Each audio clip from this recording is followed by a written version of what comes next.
Good morning. Welcome once again to our morning devotions and daily meditations on the words of God. Shabbat Shalom. And today is the first day of the brand new month, which is October. So, October na po. October 1, 2022. And Shabbat Shalom. And we dive into the study and meditation of God's Word for us this day. And we are still here in the story of Stephen, considered to be the first Christian martyr who was killed because of his testimony and his belief that Jesus Christ was indeed the Messiah. So we continue. We're covering Acts chapter 7, verse 40 to verse 49. And I read verse 40, saying unto Aaron, Make us gods to go before us, for this Moses which brought us out of the land of Egypt, we wot not what is become of him. So Stephen is being accused of going against the temple, the people of Israel, and Moses. But in here, he's narrating once again the cycle of events in the lives of the people of God, the nation of Israel, on how they kept on rebelling and worshiping other gods other than Yahweh. So a familiar refrain, just as we have read in the book of Judges, it's just a cycle they are going about against their promise that they would only worship the one true God, Yahweh, but they worship other gods, the nation of Israel. And so this is what Stephen is trying to portray and to relate and to sound amongst his accusers. They kept on worshiping other gods, but God wanted them to worship him alone. Make us gods to go before us. This was the story of the Exodus, Sinai, Mount Sinai. Moses went up into the mountain 40 days, so sounds familiar. Jesus Christ was also 40 days meditating in the wilderness, just as Moses was also on the mountain meditating and fasting for 40 days. We wot not what is become of him. And they made a calf. So very interesting. Verse 41, that is Baal worship. They had been immersed in the worship of false gods in Egypt. So they made a calf. That is a Baal worship, bull. That's why in one of the sacrifices, one of the animals that Israel would sacrifice are bulls, to remind them of their sin there at Mount Sinai with Aaron. And they made a calf in those days and offered sacrifice unto the idol and rejoiced in the work of their own hands. So these are demonic inspired worship. Baal, one of the chief gods of Canaanites pantheon of gods. And we notice also there in the story of the Exodus, not only that the mention of Egyptian gods such as Isis, Iris, Horus, Ra or Re. And we noticed also in the story that before crossing the Red Sea, God made them to face Baal Zephon, Mount Baal Zephon. That is the mountain of Baal, the chief gods of the pantheons of gods of Egypt and Canaanite gods. So as if God is telling all these gods that God has destroyed in Egypt also, these are not mere stones and woods. These are real false gods that is in rebellion against the rule of Yahweh. So they made a calf in those days and offered sacrifice unto the idol and rejoiced in the work of their own hands. So they wanted to make a god But in the commandments, in the Torah, they are not to make an image or any graven image, because man is the image of God. We all know that in the book of Genesis, God created man in his own image. So why make an image of God out of this crafted wood and stones and animals? So that is Baal worship. Baal, they made a golden calf. Again, that goes to show the story of how rebellious these chosen sons of God, which is the nation of Israel.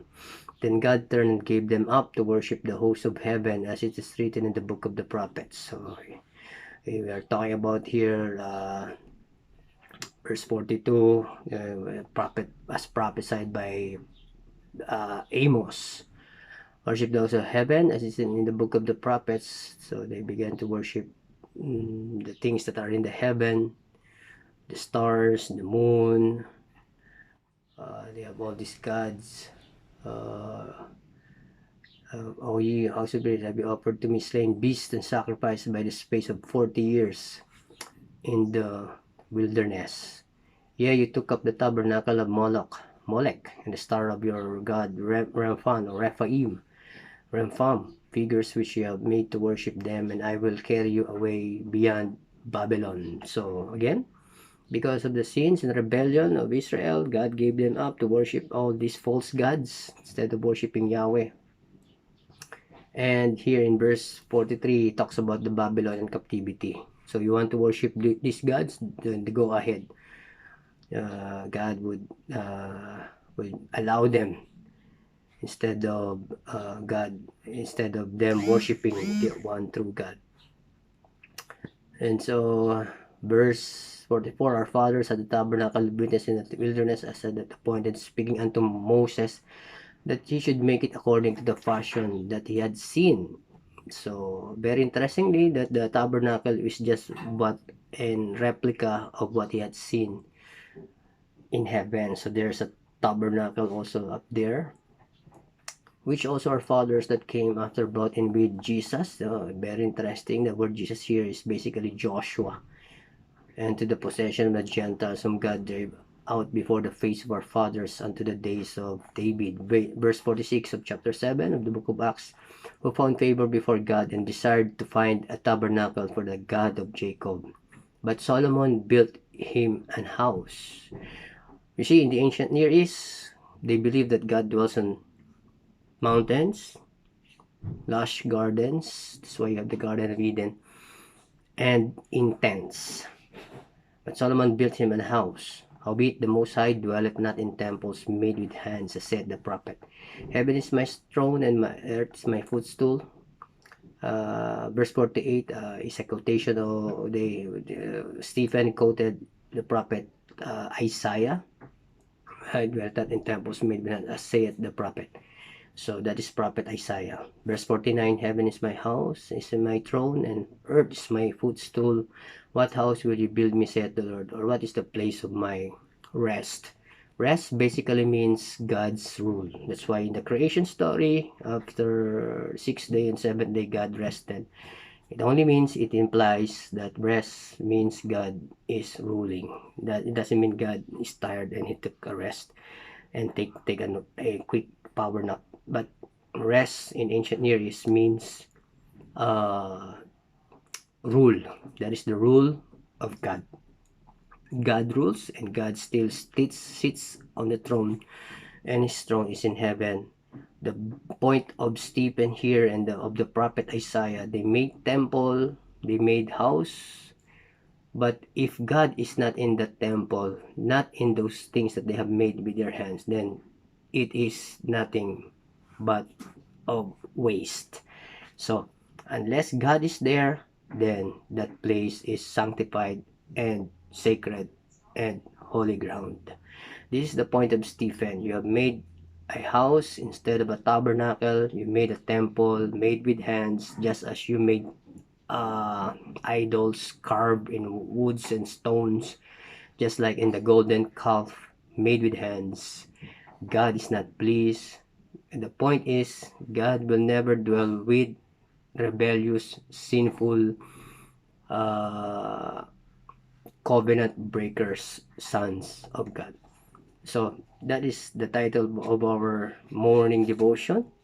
God will not dwell with rebellious sons. That is the whole story of redemption. After Adam and Eve sinned, God really wanted to be with his people. That's why he made a tabernacle. And then in the New Testament, God tabernacled with us. And then he promised that where I am, there ye may be also. But the point is, God will not dwell with rebellious, sinful sons of God. So, if we have pledged our allegiance, if we have placed our faith on Jesus Christ as our Messiah, then we need to be loyal, we need to be faithful, we need not to be double-minded in our worship. We must focus on our worship and our faithfulness and our service to Him and God alone. God will never dwell, since the Apostle Paul tells us that we are the temple of the Spirit of God. So we need to keep ourselves holy, sanctified, focused, and loyal to the God that had saved us.